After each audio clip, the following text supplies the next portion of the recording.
Yo, yo, what's up, guys? This your guy, Coach Clark, man. On the line, sports media. Hey, it's been a little minute. We've been off for a while, but we've been in the lab cooking a little bit. But first and foremost, man, I want to thank you guys for always supporting. Remember to like and subscribe, man. Uh, just want to talk to you guys about a couple new things we got going on, man. We got some new segments we're going to introduce. One of the segments we're going to feature is on the line, on the links. We're going to feature these local high school golfers, man. High school golf we're gonna cover the uncovered, man, as well as we cover all the major sports, football, basketball, all that good stuff. But golf is a passion of ours, so that's one reason. But I think these guys are hardworking, and people don't understand how hard the game is. And there's a lot of money in golf too, for like scholarship money. But we'll talk about that another day. But be sure to stay tuned for one of our episodes, man. On the line, on the leaks, man. We're gonna talk again, feature CMS. High school golf, man, men and women's golf. So there's going to be a tournament coming up soon. So we'll get you guys cover that. But man, listen. But tonight, have an awesome show, man. We got a guest on tonight, man. We're sitting down with one of the most respected football minds in the Carolinas, a proven winner, a state championship coach, and now he's the new leader of Butler High School football. This is a coach has done it on every level, from helping build a dynasty at Mallard Creek, winning 3 state championships, calling plays and leading South Carolina, one of South Carolina's top programs, South Point, also to a state title. Most recently, developing quarterbacks and winning a state championship at West Charlotte. But now is his program. So when you carry a last name like his in this city, that means a lot. The expectations hit different. So, hey, we're going to talk about leadership, legacy, the culture, transfer, and what it takes to build and sustain a championship program in this era of high school football. So, without further ado, man, welcome our guy, man, Coach Donald Littlejohn Jr., the new head coach of Butler High School football, man. Welcome to the show, guy. I appreciate you, Coach Clark. Appreciate you, my brother. Yeah, man. I was gonna start off with your flag highlights, but I ain't want to do you like that. Nice. I ain't want to do. I want to set the tone, man. But yeah, man. We appreciate you, man. I get to see you, sit down with you quite often during the week, and we talk about the vision that you have for the program and everything. But nothing better than they say you can't make a horse drink, whatever. You can lead him to water, but you can't make him drink. But I'm gonna make you drink that water because we're gonna feed you some salt tonight, right? So we're gonna make that horse drink, right? But Yes. I want to share this with everybody. I want you to put your own words, man. Talk about the program, what it means to you. But so again, man, just one of the first things I want to throw out there, man, is you come from a name that carries some weight in the city, man. Your father is a legend, man. So I want to talk about that. Coming from a guy that's such a heavy figure in the Charlotte football and well respected name, man. How important? Well, first of all, what's the advantage of that? And also, what's the importance of cementing your own legacy? Because you've done it in capacity, coaching capacity, but this is your, you know, head coaching debut essentially in high school football at a well respected program. So let's talk about the legacy that you're coming behind, and the importance of building your own legacy. Yeah, man. Biggest thing is, I said this before, previous interview. The biggest thing he told me was, well, this is when I was kind of like growing up, and even in college, just the connections he's had for me. Him being, a previous coach, and helping so many people. There's so many people like in our age range who have wanted to reach out and be part of, my coaching or my development. Even the Mm-hmm. way I got to Mallard Creek, there's a legendary coach named Londale McClary, and they were all around that same time frame of legends. So, I remember he's the one that introduced me to Mike Palmieri and Aaron Brand during that time, where, Powerhouse. McClary, yeah, and McClary just pretty much said, man, based on who your father was, if you're anything like him, I'll give you a shot. And that's what really Mm, started me as a young coach at Mallard Creek with that opportunity to where we are now. And the biggest thing is, even McClary, he kind of came through in my life about 2 years after my dad passed, and they came through with a hard working mentality of coaching back in the day. mm-hmm. Yeah, people may give you opportunities, but you still had to make sure you worked hard and represented your family Absolutely. and name well in those. And even now with my own program, you see me every week. I'm always doing something, even when I'm sitting still. I'm like, Right. thinking about ideas about moving forward and communicating with these guys, and just checking in on our progress. So, Hmm. but with the Little John name, I don't want to let a lot of people down, um, who either were, came up under my father's legacy, or even my previous players that I've coached, Hmm. at the Mallet Creeks, at the South Points, type of environments. Man, I actually played for your dad. He was my PE coach, so I know the brand, bro. But you know that like again, coming into your own, man, is gonna you got to cement your own legacy. So coming back to familiar territory with Butler, right? You're stepping into a role as a head coach, but you have some history, with the previous coaching staff, which is basically the current coaching staff. So how big an advantage of that is having basically the same staff that you pretty much left a couple of years ago, and you guys so you have coaching familiarity. You guys know each other's mentality. How big is that advantage having your first head coaching job? I'm spoiled, man. It's huge. To be honest, a lot of things that other guys may have. I've seen coaches now post, left and right, looking for this position and this position. I don't need any, and Right. I've actually had to turn down interest. Even, you know, I'm gonna kind of speak like my strength coach, Coach Clark, right? He's phenomenal. I know it's you, but still, and I tell you that a lot. That's something I don't have to worry about. I Right. kind of run the weight room, like I told you before, just to get closer to my guys, not because something had to be revamped, because the stuff you do Hmm. is it's out of this world. I actually had lunch with the Independence head coach today, because this was his last week at West Charlotte together. And even then, he was watching the videos. And he was like, "Man, that's some good stuff over there." In my DC, longtime Butler guy, Hmm. played for Butler. My offensive line coach played for Butler. We just hired a guy named Sean Wiggins who played linebacker Hmm. for Butler. The JV head coach, Keaton, he played for Butler. So not only do we have coaches that are great coaches, but they're also like previous Butler guys with the Right. culture. So, I'm going to lean on them heavily. And me and Coach Miller were talking about that last night on maintaining the Butler culture there, the Butler sayings from all the way until the early 2000s, when they were there. And this is great, but also too, putting my spin on things as far as my vision, but also being smart of not changing too much. If you look at Hmm. any great program, most likely the next coach that came behind the previous great coach didn't change much and kind of Right. just a couple things, but kept the culture and the Right. consistency there, if that makes sense. No, that makes a lot of sense. Kind of piggybacking off that, man. So, you're stepping into a role, that you've previously coached in. You was, offensive coordinator and quarterback coach there, but also you basically have 90% of the roster returning to your team. And obviously some new guys come in. How key is that you're going to have some people that already familiar with the coach Butler culture. We've had a couple down years, but it is what it is, and I think we had a team that's going to turn that around, and with your leadership. But how big an advantage is that, man? You basically came into a team that was already put together.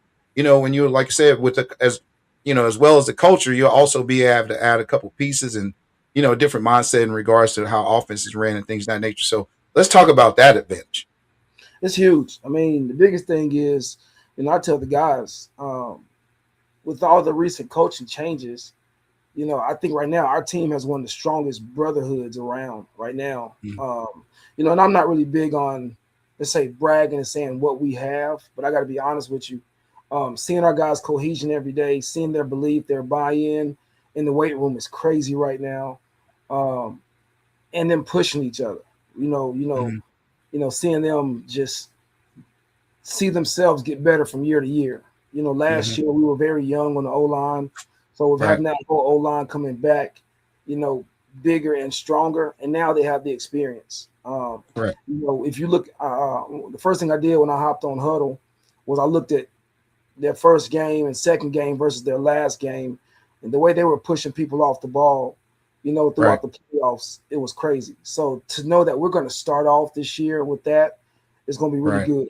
We're going to start off being able to just be more explosive, not only because of the strength and conditioning program, but just because of the brotherhood and the accountability factor.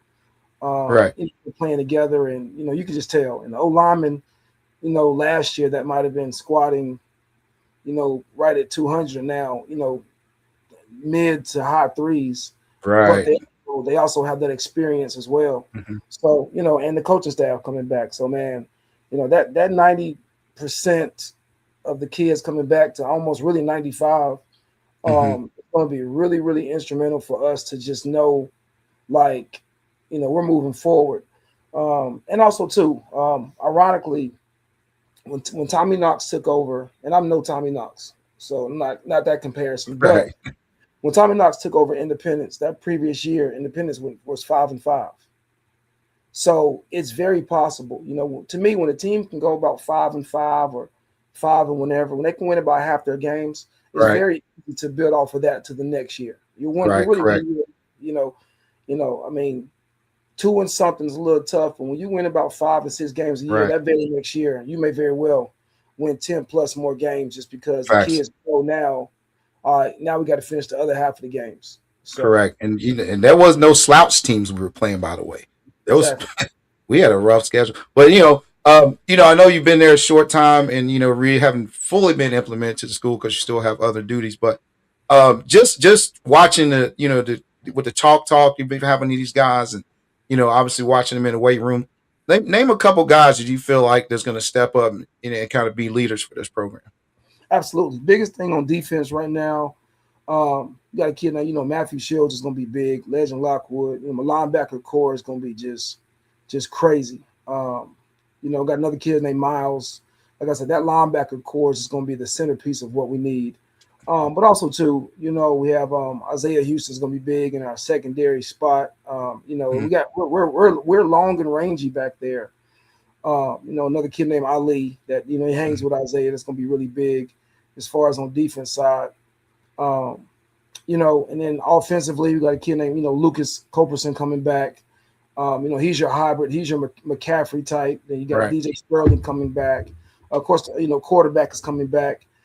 This is going to be his first official year to really be the Right. guy, and he's excited about that. Like he's really, really excited about that. And me and him been big on communication.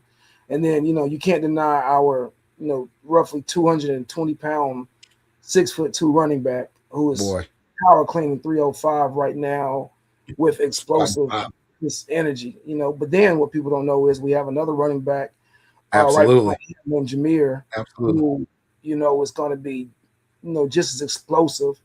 He may not be quite as big in size, but he can get the done. So, and me and Demarion talked about it that last year he carried the ball a whole lot. So A this year lot. having that two running back situation, it's gonna give him some time to be fresh and Jameer to come in Right.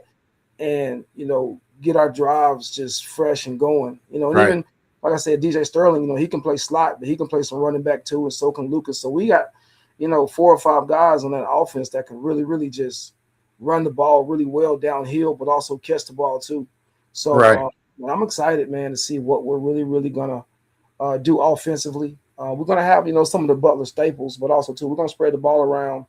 Much like I did at South Point, to where Okay. people didn't really know, where the ball's going. And I'm telling Nico, our quarterback, like, you know, at any given time, if you see something, you can take a shot, or you get a one-on-one matchup. But for the most part, we're gonna run downhill and get behind our guys and really really make people tackle our running back who's squatting 500 pounds right now. If that Right. makes sense. And the thing about That Nico makes is a lot he's of scary sense. because Nico, he can throw it, but he can run. So that's another Absolutely. He's factor. long. He's sneaky fast. Yep. I was So going to ask you a question about the quarterback situation. Also, you mentioned that this is his first real year of just it being his team. Um, so from an offensive perspective and standpoint, are you bringing him into your fold, or you're going into what he does best and catering your offense to that, or are you trying to bring in what you're trying to accomplish? so I think it's a mixture of both. Even now as I bring in some of my concepts, um, I also ask them, like, what do you like? So for example, you got your checkoffs, you got your audibles. If it's an audible where I would call it this, like a check to something, but he likes this signal better, I'm gonna do what he likes because in the heat of the game, whatever he remembers the most is what's going to matter. So, when you force a type of offense down a kid's, throat, and he's just not getting it, you Right. lose, right? But Right. if you kind of figure out what he's good at and kind of cater towards the things he's best at while still taking, you know, advantage of what the defense gives, that's where you go. But when Right. you have good running backs, it gives some leeway for your quarterback to really, really have some leeway. Um, Right. so like I said, but like I said, with the Butler offense being what it is, Hales has been a mastermind of just changing formations and audibles Right. throughout that. So me working up under him and still keeping that there too is going to be important. But um, like I said, kind of, I always think players more than just plays, if that makes sense. Got you. Concept. I understand that, Coach. So we were talking about this in practice one day, and to me, it's just amazing how upfront it is and how just frequent it is. The transfers in high schools. You see guys, posting like we're in college. Like this, Mhm. like what are we talking about? You're posting this like this is supposed like what do you think about how hard is it to put a team together, sustain a team with the coach we're having right now? You see kids like there's kids now that's played for 3 high schools in 3 years, Right, right? And then it's obviously we see what happens in college, and so to me, obviously, it's going to trickle down. So, how hard is it to put together for one, and then maintain the program in this type of climate? right. I think right now, as a coach, without trying to lose integrity and without trying to sell yourself as some, salesman, and I'll give you this. I think it's Right, important. Like even right now, the fact we're not losing kids at Butler right, is might be, just a good indicator of where we are.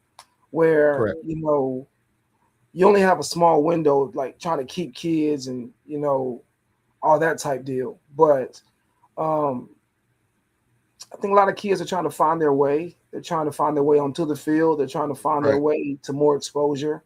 What schools are playing different type of schedules. Like Butler, not to advertise, might be a good school. Looks appealing because we play these Providence right. Day, or our conference is so Oh, major that crazy. people know they're going to get looked at any given Friday. When we're playing Mallard Creek, a Butler game, they know that's going to get a lot of exposure. They know college coaches will come to that type of game.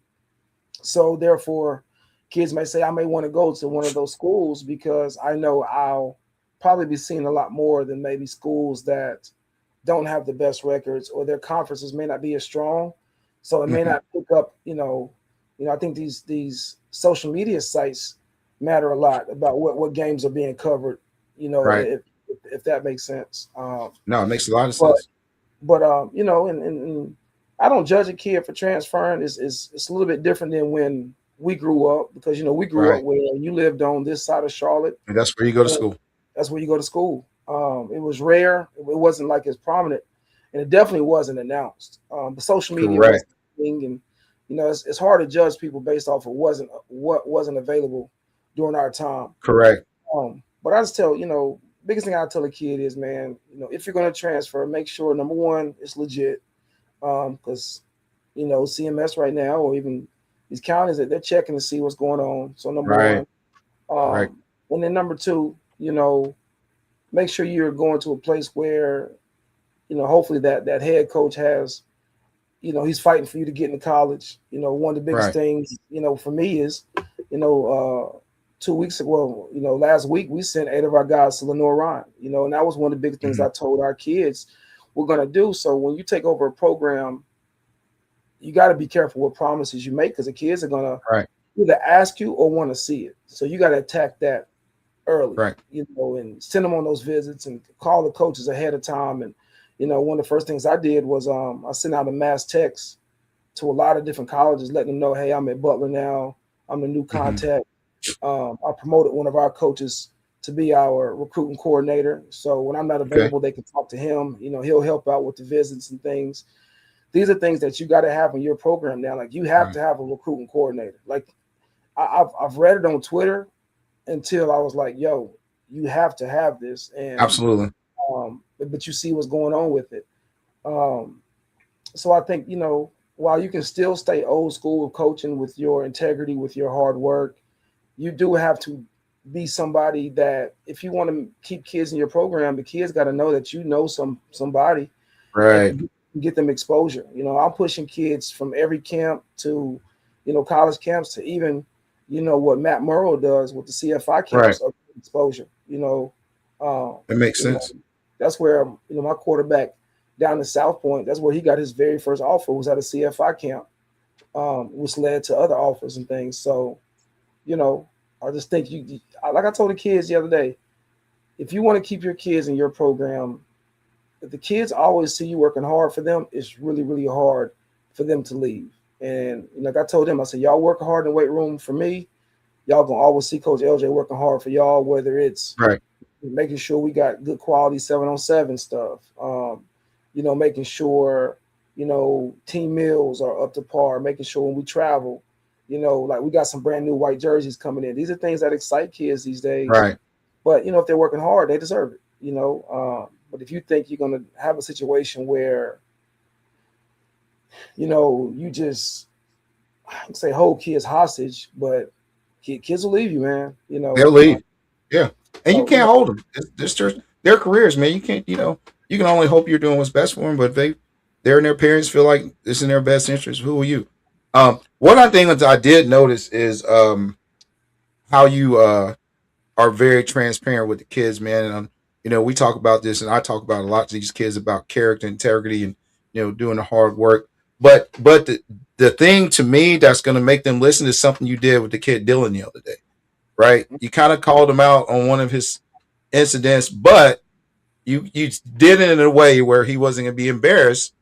But you also let him know, hey, if we're trying to go this way, these are things we need to do. Is we can't do those things. So how important is that to kind of and having that approach with your kids? And you're not talking. I'm talking to you. When I'm talking at you, I'm like big bro at this moment right now, and Mhm. head coach. And I think it helps that you're closer in age to them and a lot of than the other coaching staff, right, myself included. So how important is that transparency with the kids, and let them know, hey man, I got your back, bro, but we're not going to do this, but we're going to do this. Definitely. I think biggest thing is I try to aim as a coach is I try to catch them doing things great. Okay. Um, I found out throughout this coaching career, respect lasts a lot longer than fear. Okay. Facts. Um, to me, fear is like that little dog that barks behind the gate, and then when the gate opens, they get quiet. Mm, If you ain't really ready to go down that line of what toughness is, don't do it. So we right. can be tough on the kids and have high expectations of consistency, but you have got to be consistent in who you are. Correct. But also too, I pull kids to the side all the time, like, hey man, I see you working. Keep going because I'm gonna depend on you. And right now, what you're doing is getting you to where you need to be. And so I had an old lineman the other day, text me saying, hey coach, um, just want to let you know, like, thank you for, seeing me work Mm-hmm. hard. And I'm gonna keep working hard. So I think the more you acknowledge it, when kids do go south, you can let them know, hey, I've been good to you. Continue Right. to be good to me. Because right Right. now, and when you You're tell a not kid, holding your end up. when you tell when you can't really give a kid a reason to behave that way, they go, man, you know what, coach, you're right. I'm tripping. Like Right. and it Right. works in the educational part. Thank God I've been able to work at, tougher schools. I've Mm-hmm. worked at schools where not even just athletes, but tough young Just men the from general that life. population. Right. I've had to, really, really connect with them. But, like I said, being transparent, man, and letting them know, like, like I told, Dylan, when he has incident, I said, you're not allowed to be who you used to be anymore because now Right. I've seen you consistently be great. That Right. now that's it. But then he goes, dang, coach does know I messed up, but he also is noticing that I've been good consistently. Absolutely. That Absolutely. just, man, you putting in a spark, and then watch what happens Friday nights. Man, just watch. Right. Like I told these kids a couple weeks ago, I said, y'all haven't even met me yet. Y'all think y'all have, but y'all don't know how energetic, I'm gonna be, on a Friday night when we get ready to go Right. to war together. We're preparing these kids for war without a doubt. But however, um, what's the foundation we're building right now Mm-hmm. and maintain, and I say also maintaining because it's been Right. there. Um, It's what's going to help us win a lot of football games. And you know, we're gonna need to put our kids in tough situations in practice to see how they Right. respond to Absolutely. it. Situations, and we're down by this, and you know, it's a bad day of practice. What goes on? Now you tell your Right. leaders, hey, I'm intentionally going to be tough on y'all today. I need y'all to make sure, no matter what us coaches do, no matter how many times we make you restart, talk to your team and get them up. And then after practice, Right. we'll tell you today was intentional. Today was Right. intentionally tough to see how y'all are going to fold, to see how Stress y'all are going to levels. put together. Yep, I love that. I love that. So, man, you've been a part of quite a few championship programs, right? What's the DNA of a championship program? Well, like, what are the traits of championship program that you've seen? You've been at three different schools at a state championship level. What is the similarities in the three teams that you've seen that's the formula or part of a key part of the formula to begin being a state championship program? absolutely. Biggest thing is a strong head coach. A head coach that when he walks in the room changes. People know, that he's championship worthy, or a winner within his own self, on and off the field. So, the coaches I've worked for have all been, winners on and off the field in different ways, and shown that.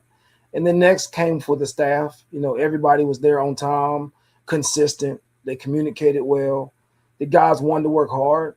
Um, the assistant coaches really, really did more than what their job entailed. So it wasn't just about, hey, I coach this position, but I'll also help, you know, with pregame. I'll also help drive the bus. I'll also help, Right. you know, paint the field. So when you got assistant coaches that want to do more, you can't help but notice that the kids are going to do the same thing. So then now you Hmm. got kids that are, hard working. And I mean, now I will say this, let's be honest, you got to have talent. You got to Absolutely. have guys that can compete with other schools, high, talent, but also discipline. Brotherhood. I think, Hmm. just like every team's going to have some type of difficulty. So being able to keep things in house and handle them from there, um, and high expectations of what it is, and just grow from year to year. What can we do different this year, versus last year? And I think competing, having a good, as much as coaches say they don't like 7-on-7, most championship teams usually have, you know, really, really good 7-on-7 seasons Hmm. because they're really, really working to compete in everything they do. Right. Um, even right now, our O linemen, they were all going to Trench Corp, off season. So that shows that they want to get better this year and competing with that. Um, and then having coordinators on both sides of the ball that really work hard to stay organized and service each other as far as expectations and practice prep. Organization is big. That's one thing I really try to. Anybody that's worked with me before will tell you organization. I'm really big on that. On you'll never deal with, we don't know what today is type deal. Right. Um, and Devontae Holloman was really good at organization. Um, or previous guys, but those are things that those programs really, really had that you never had to figure out what was going on today. Like you just knew. You just knew. Right. It's automatic. All right. So, coming from that DNA, that history of being on, state championship programs, how much pressure is it for you to bring Butler back to his glory days? Like how, because you obviously know there's a strong program in this area, and coming from that pedigree, now you're walking into your with an opportunity to, add to the legacy of that. So, what kind of pressure is that to go into Butler? Because I mean, we've had three coaches in 3 years. Let's just be real. When Hells came back and left, we had a couple of coaches before that, and so so basically Hells left, came back. But now you're in, right? So Right. the third coach in 3 years, and that's as unheard of as the Steelers having a new coach. You know what I'm saying? So Right. how much pressure is that to put the Bulldogs back on the fold, back on the map, a team to be feared? For me, it's exciting. I don't do well without pressure, to be honest with you. Um, you know, and I think for me is how you prepare is how you handle pressure. Um, ironically, my very first game coaching was Mallard Creek versus Butler, 2012 Butler. That was a stud field team, and they got us. They got us. And but Coach Brand, thank God, he put me under fire. He had me writing down plays. He had me calling out the coverages. He had me doing the substitutions, and that was a lot of pressure. Um, but it prepared me for these situations. Um, I think it's pressure, but it feels more like expectations. But it's expectations that I feel are there. Right. I think people are only blindsided when they don't really know where the expectations that come from. Like I Right. know what's up. Like I know, my boys I grew up with that went to Butler have already let me know. Like, hey man, get that thing back running. Right. It's pressure for you know. I was able to be a state champion track coach. So can you really do it in football as a head coach? Hmm. It's pressure. But also too, man. While I am the head coach, man, with the staff like what we have, I don't feel as much pressure, but more or less just responsibility to get these guys and these players in the best position possible for people just to do what they do. And I feel like if I put these players and you coaches in the best position possible to do what y'all do, I feel like the rest will take care of itself. To be honest with you, I think it becomes a lot of pressure when you think it's all about you. Right. I think Right. if I The came in, delegation. yeah, if I came in and I made this job all about me, and all that, then the pressure builds because I'm always going to say it's my name on the line. And while it might be my name on the line, it's my responsibility to make sure I just put everybody and let everybody do what they got to do. Um, and then that's what, it'll take care of itself if that makes sense. No, I don't feel like you're there even when you're there. It's like you sometimes you have people that try to micromanage grown men. Like, then why'd you give them the job? You know what I mean? So I appreciate that I get to come in and do my thing. But that kind of goes hand in hand with my next question. You know, coming from a championship coaching background in track, how does that influence your approach to football, especially in terms of speed development and conditioning? Um, I think it's understanding how it's a balance, right? Um, I think when it comes down to sometimes you get situations where a track coach and a football coach may not see eye to eye, but we have a lot of our football coaches also coaching track. I know that experience, so we kind of know how to lift the guys on the track day versus doing track season versus football Right. season. Understanding how those two kind of work hand in hand. Um, but I mean, at Mallard Creek, I was blessed to be a football coach and a track coach. So with that, just understanding the how they work together and really, really improve each other. The more football players Right. you can get running track for you, the better your track program. And Correct. same time, the more football players you have running track, the faster your football guys are going to be. So There it's you very go. important for those two to work together and while still making sure we maintain a good level of um, you know no injuries type of deal and Right. and resting the guys when it's time to do that as well. Awesome. So you talked about the balance in between the track and the football, but as a new head coach, also a husband, also a father, how do you balance that, man? Because obviously being a head coach is obviously more demanding than being a position coach, right? Now, because you're responsible for a staff, you're basically the general of this army. So then you got to go home to the boss and the little boss, and how you balance that, man? Um, First of all, communication. I always letting my wife know, around what time I should be home. We have a calendar on our refrigerator, so we make sure we write out the days ahead of time. Um, that what events are, but also too getting them involved. This is one of the first times really since Mallard Creek that we've been settled in that my wife, wants to be at a lot of different games and events and things. So, really combining the two a lot more. Hopefully, my oldest daughter, I want to see can I get her involved with the cheerleading aspect. So Okay. Friday night she can be out there for that, and you know, um, So I think when you make it, you start to blend the families together. I think they, Right. she understands more where it's just not as. But my wife, man, she's been with me since I was student teaching, so she knows. Right. She knows. While also celebrating her career too and celebrating her wins. So Awesome, man. That's if we make sure we make her career just as important as mine, I think that helps out a whole lot. awesome, man. Awesome. I love that. That's good stuff.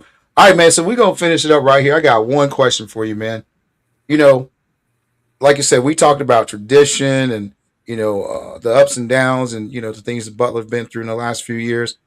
Once Coach Littlejohn comes in and put his stamp on it, when people think about Butler football in the future, what's going to be said about Butler's program under your Mm. leadership? It's funny because my AD just was just talking to me. Biggest thing is turning them into young men, right? Successful, right? That's been one thing of the Butler culture. Um, Man, it's so weird sometimes to talk about self and legacy in that standpoint, but I think we'll be a program that people can look back and say, man, Butler has produced not only championships under my leadership, but also successful young men as well that want to come back and want to support, um, years after years, and they want their kids to go there and things like that. Um, That's dope. if that makes sense. So, Nah, it like I makes a said, lot of sense. yep. So really producing more young men, and that should really be our culture. Where if you go play football for Butler, you know, there's a stronger likelihood that you're going to go to college because your grades are going to be good. There's a stronger chance that you are going to be a family man. There's a stronger Right. chance that you're going to be successful in life because that football program is going to prepare you for all of that. Man, that reminds me of a quote I heard Bo Schembechler say, and somebody asked him a question. And they asked him, they was coming off a championship, and the coach, somebody asked him, "Hey, coach, what kind of team you got this year?" He said, "Ask me in 10 or 15 years when they're husbands and Yes, sir. fathers and businessmen." So that sounds like you in that same philosophy, man. So what they are right now, what they're going to be in the future is going to say more about your program than anything else. Obviously you want to win championships, but the goal is to turn out as many successful, productive young men as you can. So I think you're right on track, man. I have thoroughly enjoyed coaching with you, man. It just feels like, sometimes they say when you love what you do is not work. So I look forward to getting there, and I can't wait for my schedule to open up and being more involved, man. But I just appreciate being able to go in there knowing I can just do my thing, and we both know what we're doing and what we're working for, and we have the same goal in mind. So, Coach, I appreciate you, man. Not only as a coach, but I feel like we're going to develop a great friendship as well. The respect's always been there, So, any last thing you want to say to the folks before we sign off, man? No, man, just right now I think we were just on one of them little, not little, but like one of them high school pages about being underrated and all that, and I love it. I love it. I want us to kind of fly under radar a little bit during off season because I want us to earn it the hard way. Right. Um, but I don't think we'll be underrated for long. Not with the way this coaching staff is coming in and the hard work you do. So just be on the lookout for us to really, really, make a lot of noise this year the right way, the humble way, um, and just keep this thing rolling, be rolling. I want you to be ready to work with me for the next 10 to 15 years. Stay less, my guy. Hey, listen, I don't know if I can say anything more than that, man. So, on the line sports media, man, we had a great conversation with Coach Littlejohn, man. Once again, congratulations on your new job at the Butler Bulldogs, man. We look forward to seeing that vision coming into fruition, man. And I'm glad to be a part of it. So, having been said that, man, we're gonna sign off tonight. On the line sports media, man. Coach Clark signing off. Yes, Appreciate you. sir.